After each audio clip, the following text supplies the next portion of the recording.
I got so much motherfucking design on right now. Break it down, bring it back, make it clap. I got 3 old thoughts, new block, where that day. Bitches on my line, and you know.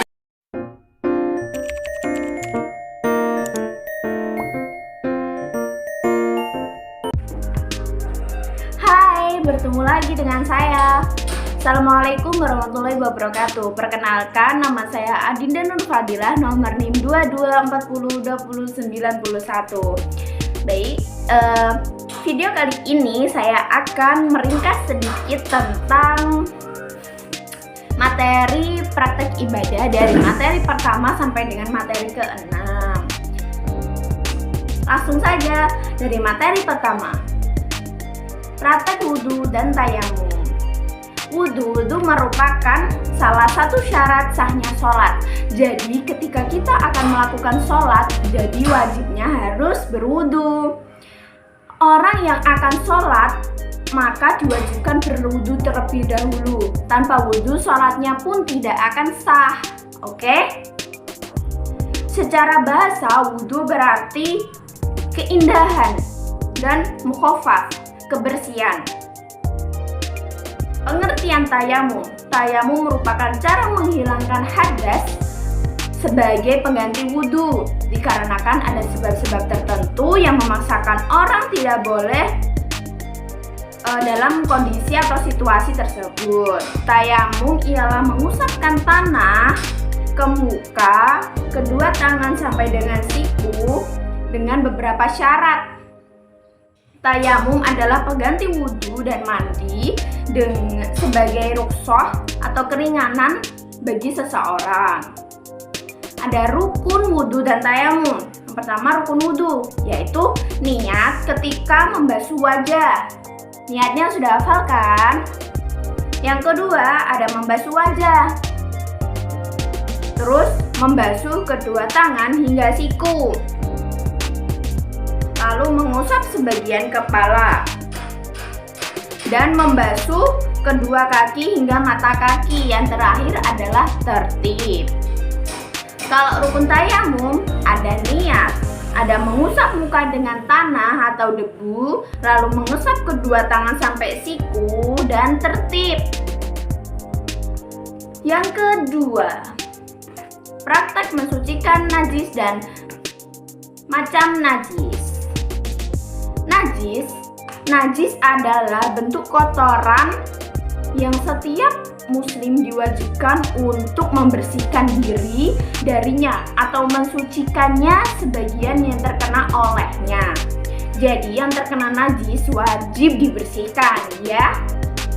Apa sih benda-benda yang termasuk najis?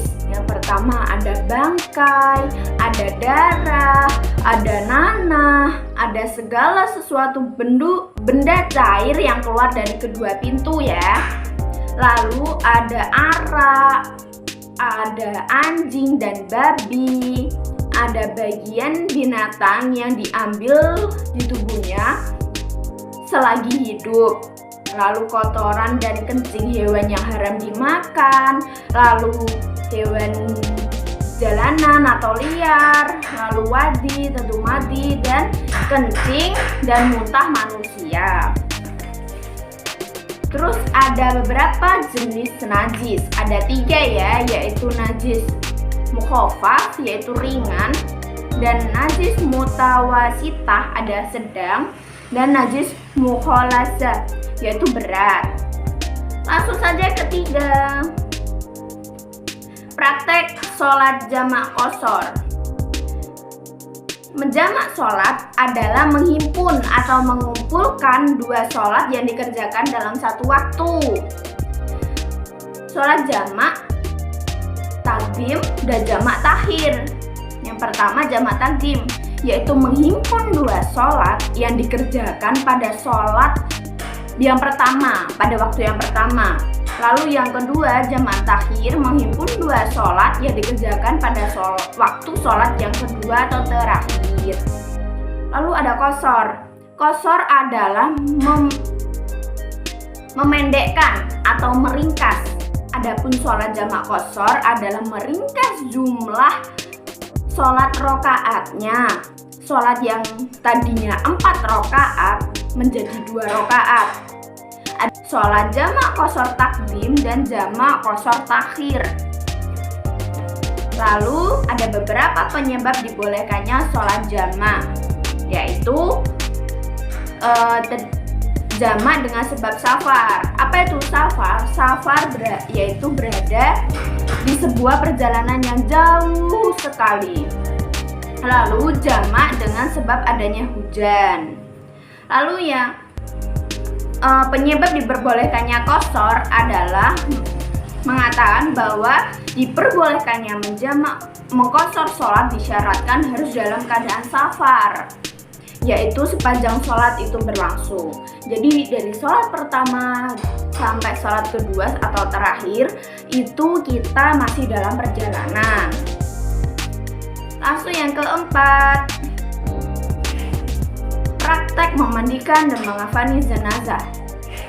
Memandikan jenazah adalah fardu kifayah dan yang wajib dimandikan oleh umat Islam adalah jenazah muslim yang tidak dikategorikan syuhada.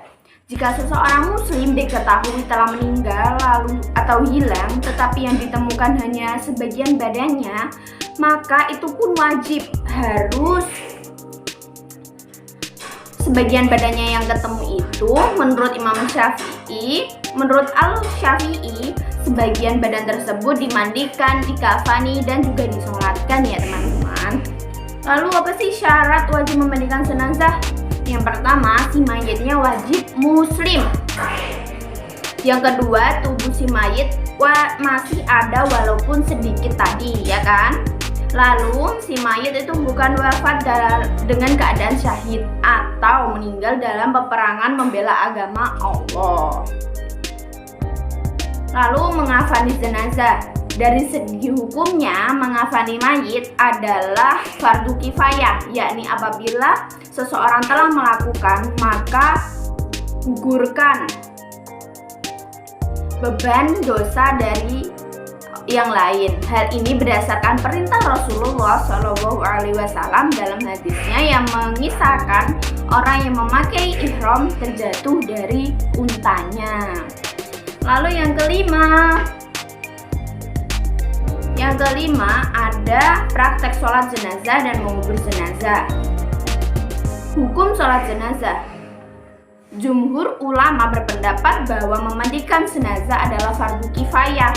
Hal ini berdasarkan perintah Allah Rasulullah SAW. Lalu ada syarat-syarat menyolatkan jenazah, yaitu syarat sholat jenazah sama dengan sholat yang lain, yaitu harus menutup aurat, suci dari hadas besar dan kecil, suci badan, pakaian dan tempatnya, serta menghadap kiblat. Yang kedua, adanya mayit yang disolatkan sesudah dimandikan dan dikafani. Lalu letak mayit berada di sebelah kiblat orang yang mengsolatinya, kecuali kalau sholat dilakukan di atas kubur atau sholat gaib. Mengubur jenazah. Jenazah dibawa ke kuburan dengan cara dipikul 4 orang.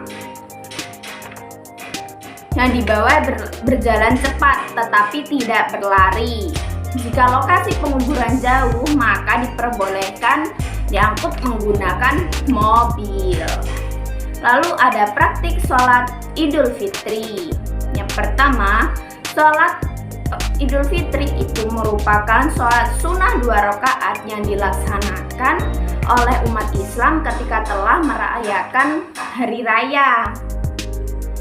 Lalu ada dasar hukum dalam sholat Idul Fitri.